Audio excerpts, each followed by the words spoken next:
더불어민주당 원내대변인 박찬대입니다. 브리핑을 시작하겠습니다. 한국당은 박근혜 탄핵 무효를 솔직하게 커밍아웃해라. 자유한국당이 어제 광화문에서 보수 성향의 단체 등과 연대해서 사실상의 반정부 집회를 대규모로 개최했습니다. 집회 명분은 문재인 정부 규탄과 조국 장관 퇴진 등이었습니다.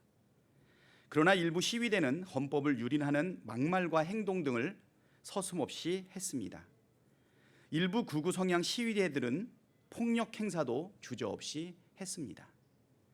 더욱이 헌법과 법치를 정면으로 위반해 탄핵된 박근혜 전 대통령의 탄핵 무효를 주장하는 시위대들도 다수 나왔습니다.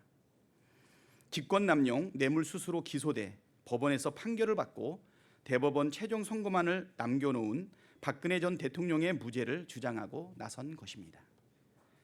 속내는 몰라도 한국당은 공식적으로 탄핵 무효를 밝히지는 않고 있습니다.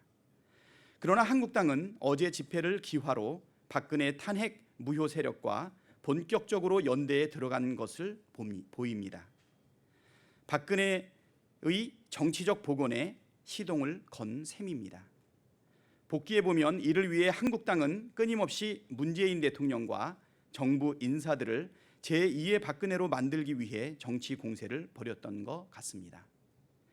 정부 인사를 우병우나 최순실로, 장관의 자녀를 최순실의 딸 정유라와 화하려는 프레임이 대표적입니다. 나경원 원내대표는 어제 집회에서 헌정농단이라는 신조어도 들고 나왔습니다. 박근혜 국정농단 프레임을 씌우려는 고도의 정치 언어로 보입니다. 한국당은 선택을 분명히 해야 합니다.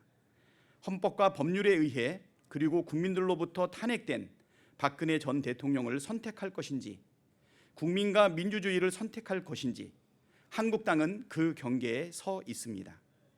계속적으로 박근혜 탄핵 무효 세력과 같은 정치적 행보를 한국당이 한다는 것은 박근혜, 최순실, 우병우, 김기춘 라인의 정치적 복원을 희망한다고 커밍아웃하는 것과 같습니다.